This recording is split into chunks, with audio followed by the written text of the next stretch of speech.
Yes, energy increase. Now, is body language important? No. Body language is imperative.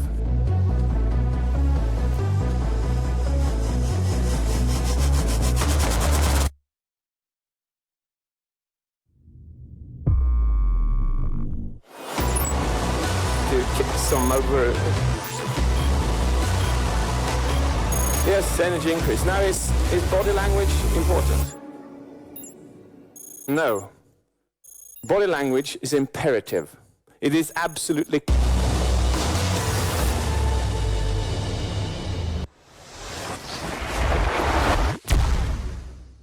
Welcome.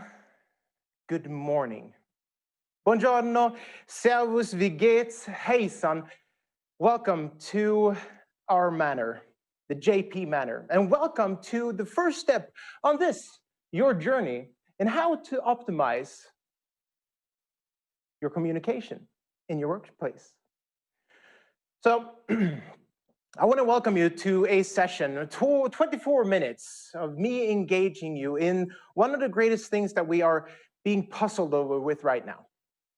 Can you agree on one thing? That prior to what we ended up in this world-changing situation, we had not a dislike, but we had a sort of enforcement of going into a meeting. We knew that there was going to be a bad PowerPoint and the meeting structure would be bad, and you really didn't understand why you were attending that meeting. And that was prior to the world changing, and now we are facing something even greater. Because we have walked into the digital era in a way that we could never dream of. But somewhere on that line, we knew for a fact that this was going to happen sooner or later. So I want to embark you on this journey and take a step forward in understanding that you will always be the prime of every meeting. You will be fully responsible for the rest of your life of the outcome of every single meeting, the outcome of how our coworkers around us feel. You are the one that will make that optimization. So looking into the digital era, we are facing a lot of video conference calls, phone meetings. And there was a study that I want to let you in on that, did you know this? That there was a study done to show how engaged people are when they're having a video conference call.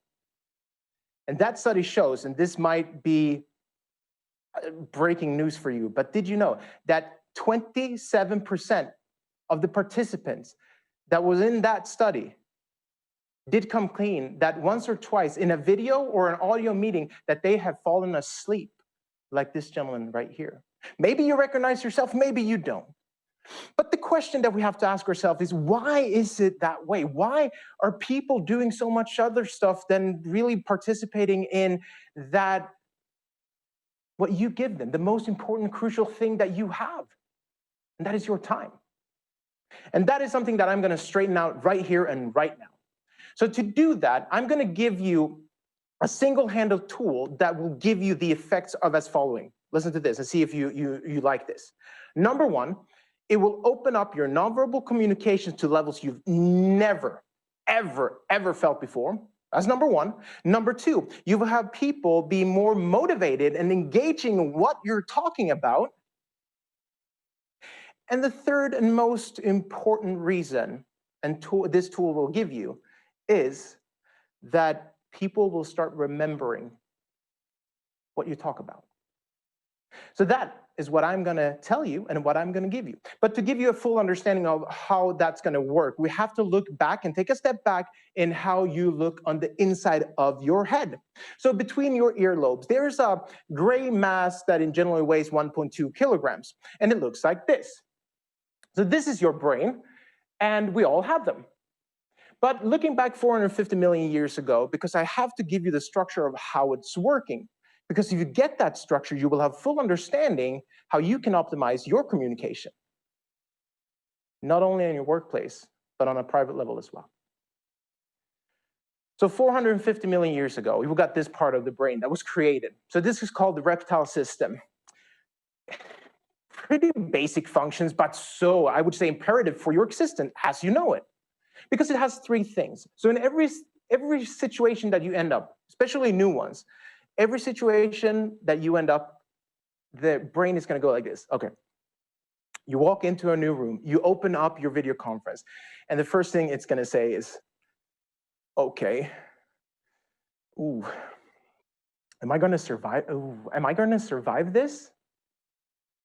Fear is the first thing that comes into that reptile brain system. Second thing goes, I smell fruit. I wonder if there's any food. Oh, is there? Oh, over here. Yeah. Oh, look at this. Yep. I wonder if I can eat this. And the third and final thing that kicks into the reptile system is, ooh la la. Ooh la la. Ooh la la, mon chéri. I wonder if I can reproduce myself with that thing or that person over there. It's reproduction. These urges and needs that we have in our life are imperative when it comes to decision making. But we'll come back to that later on. Moving forward a couple of million years, we had another part of the brain that was developed, and it's this one right here. This is called the limbic system. Limbic system, emotions. Oh, yes. So whenever you did this, haha, or whenever you said, no, I don't want that, I don't like that, I'm upset. It was the limbic system who created that emotion and that feeling. The great thing with the limbic system is that it creates also the signal substances and hormones in you, so you get different emotional statements or mental states of mind. So, would you say that emotions are important in your life? I would say that you depend on them. But we can't just go around having fear for things, being hungry, or want to reproduce, or just have emotions. We need to become smarter. And that is when this part of the brain kicks in. The big part right here is called the cortex. The cortex handles everything that has to do with information, la información. And now ask yourself, how much information do you transmit to other people around you in your near vicinity as coworkers? Emails, PowerPoints, video conference calls that doesn't give anything, emails, PowerPoints, video conference calls that doesn't give you any. You see where I'm going with this? There's so much transmitted every single day. There was a study done in 2015 in the great UK, and they came up with this. You are submitted to messages, and we're talking information, informative messages, every single day to the amount, if you take like around if you, oh wow, I'm losing myself because it's such a great number, 20,000. So 20,000 messages in average is sent to you. Do you think you can cope with that as a human being? You would be overwhelmed with that. So luckily, right here is something called the prefrontal cortex. And that prefrontal cortex helps you survive. Because it's actually asked one thing and one simple question, and that is this. Whenever there's a message sent to you, it's going to go, excusez-moi. Is this important for my further well-being and my existence? And in 9 times out of 10, it's going to say, "Niet, raus," which means no in Russian and out in German. The thing is this. We need to stop what we're doing right now. We need to stop having the boring calls. We need to stop the boring video conferences. We need to stop the boring physical one-to-ones. We need to become smarter. If you look at this, there's a way to see how you make decisions and what you base those decisions upon. Reptile system, in many cases, reacts and overrules both logic and emotions. But emotions overruns, in many cases, the logic. So what I want to give you is an insight and a tool that's very simple, but it takes some time for you to work it in. So whenever, the next time you plan your meeting, you have to be smart in your communication. Because if I show you these 5, right here, what, how, when, where, and who, these are in general types that we transmit when we send an email, go through a PowerPoint, have a video conference call, have an audio call, or just have a physical meeting one-to-one. What we need to do, how we need to do it, when we need to do it, and where we need to do it, and who will do it with you. If you do that, it's information. It's going to be sent right into the prefrontal cortex, the safeguard, the guardian of your brain or their brain. And it's going to do 9 times out of 10, going to say, "Niet, raus." So we have to do one smart thing, and that is ask ourselves, why? ¿Por qué? So we need to start focusing on why things are doing, or why we need to do it, or why that person is going to be involved. But there's always 2 types of why. And you go, okay, Alex, what do you mean? So get this. This can be, if not the most important sentences, or the 2 sentences that will be the most important in my talk, but listen to this. You have to figure out why is important for me to tell them what I want to tell them. That's number 1. It's your why. Then you have the second one, and that's their why. Why is it important for them to listen to what I have to say? And you go, okay, all right, still don't really get it. Okay, ask yourself a simple question. Why do you do what you do? ¿Por qué? And then you ask yourself, okay, why should then other people listen to what I do? The first thing that pops in your head, that's going to be too vague. We have to trickle it down in the times of 3. So you have to ask yourself every time before you start even to call that video conference call, or for that video conference call, you have to ask yourself, okay, why do we want to have this call? What is my why? What is their why? And when you come up to that, you're going to say, okay, that's too vague. Then it's like peeling off layers of skin. So then you peel off the first layer, going, okay, why do we really have to have this call? Why do I want to say what I want to say, and why should they listen? When that is done, that is good, but it's not deep enough. Then you peel off that second layer, and that's when you hit the sweet spot. That's when you go, I understand why the meeting has to happen. I have to understand also why I have to tell them what I want to tell them, and why they have to listen to what I have to say. So focus on the why, because when you do that, magic will happen. So what can I give you as a structure? Well, as a very simplified structure, it's 6 points that you need to go through as a checklist. So whenever you're going to call a meeting, and I'm going to come to why this is great for your communication. So whenever you're going to transmit something, whenever you're going to make that request for them to join a video conference call, a phone call, or just a meeting face-to-face, number 1, we have to focus on, okay, what is the topic that I am going to talk about? Make sure that you have that clear. Second thing, then you have to go, okay, who is going to be the target group? Who are going to participate in this meeting? Because why do we want to have that? Well, we have to figure that out because it has to be relevant for them to be a part of it. Otherwise, there's no reason for them to attend. But also, we can figure out when we know who's there, how and what we're going to include in our presentation or include in our communication. When we come down to the target group, then we look at okay, what's the meeting's why? Figure that out. What is the reason? What's the reason for us calling this meeting? Why is the reason we're having this? Now, those 3 makes perfect sense. We could stop there, but it's not good enough. We need to dig down even deeper. So the fourth and the 5th point are looking at your why, but also figuring out their why. And you take this by times of 3. So yes, you might say, but Alex, this takes a lot of time. Well, preparation is a key factor for all success when it comes to communicating. Always. Always been, always will be. So the 6th and final step, that is the goal.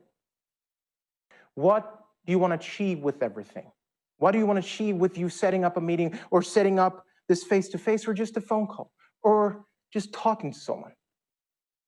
Because I have, by my experience, being a part of the David J.P. Phillips family for the last 7.5 years, I've understood that in so many cases that people are going, okay, they have this gigantic goal, but they have no way that making sure that it's going to be transmitted within the time limit that you are given or they're given. So make sure that the goal that you set for whatever communication you want to deliver and transmit, that the goal is reachable within the time limit. I mean, I got 25 minutes with you. I have to optimize it as much as I can, but I have to make sure that the goal is that you have gotten solid advices to know exactly how to become better in your communication, in your workplace, in your workspace, but even with your friends and family. So now when you've done this, you go, okay, Alex, I understand that the why is important, but why is the why important? Okay, here's the thing. When you communicate a why, there's something that happens with your communication. And I'm talking about the nonverbal. I'm even talking that the nonverbal will have effect on the verbal. So looking at the biological aspect or out of the biological aspects of giving the why, it's a signal substance called dopamine. And you like dopamine, you enjoy dopamine, because dopamine in the right angle and the right proportion will make a person more motivated to listen to what you have to say.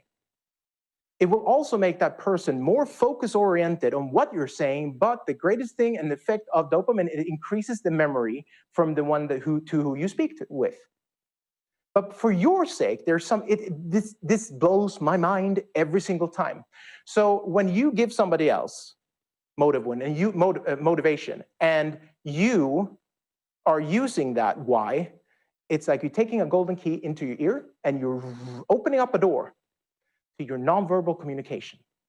I can guarantee that the more you dig down deep into your why and you transmit that why, something called functional gestures are going to apply to your nonverbal communication.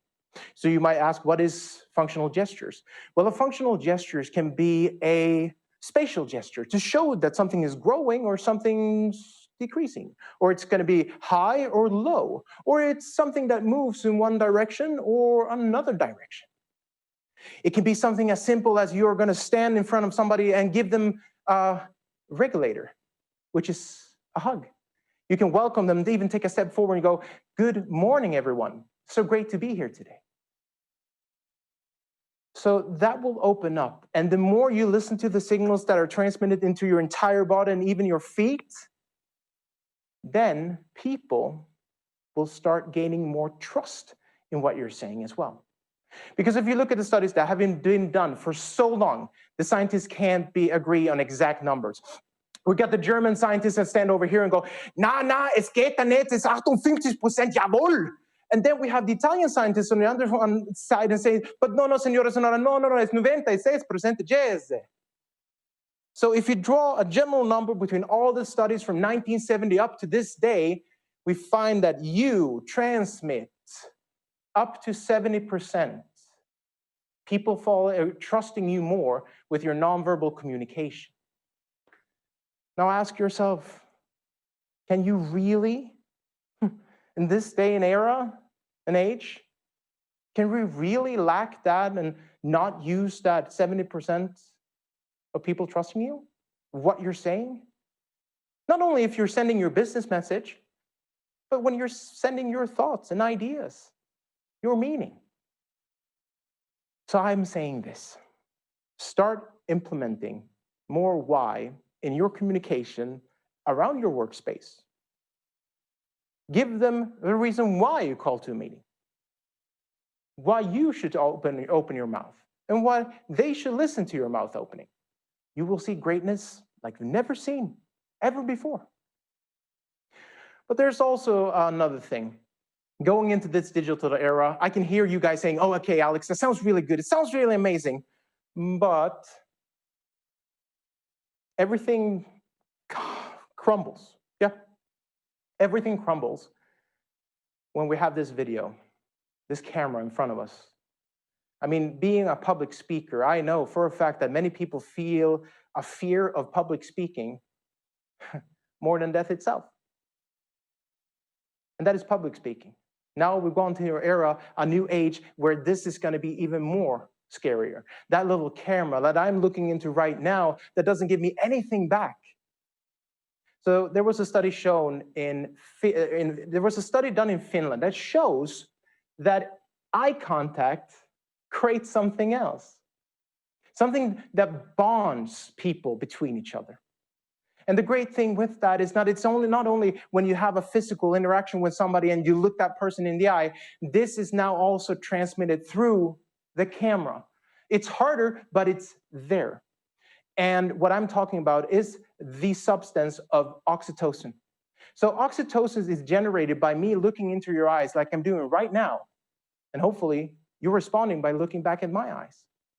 So I'm transmitting right now. I can't receive, but looking into the digital era, the digital platform that we're entering today, we need to make sure that the eye contact with the people that we talk to is there.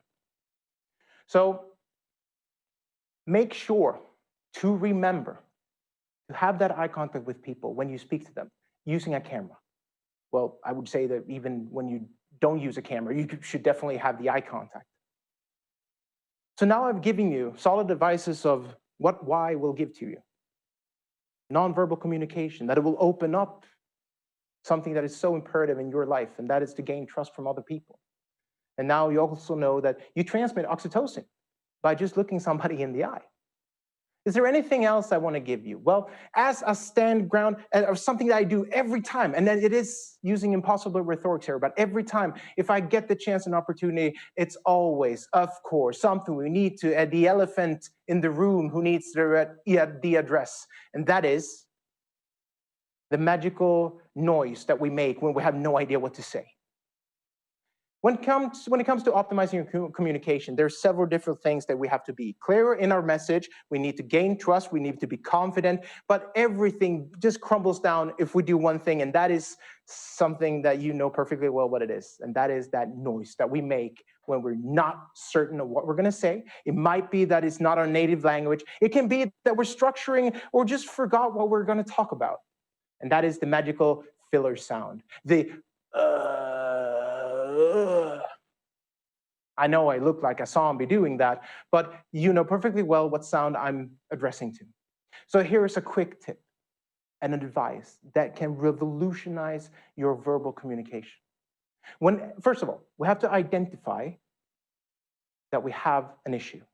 So when you are listening to yourself talk the next time, make sure you write down what kind of filler sound it is that you have. Is it sort of like, you know, or whatever it can be, but as long as you make a noise. Second thing, then you tell people around you in your near vicinity, whatever, if it's coworker, or if it's your friend, or if it's your family, you say this, let me know when I do this. So when you make that noise, you ask them to go up and do this in your face, this in your face, this in your face, this in your face, this in your face. Now you identified and you made sure that you are addressing it. And this third and final thing, you need to have a tool to replace it. That's when you're going to invert it and take a small, quiet inhale instead. If you devote yourself and you practice this, I guarantee you, 3 weeks and it will be gone forever. So instead of making that filler sound, make sure it's a quiet inhale instead. Lovely people around the globe. We have come to this part where I say, well, you guys have embarked of being this person right here.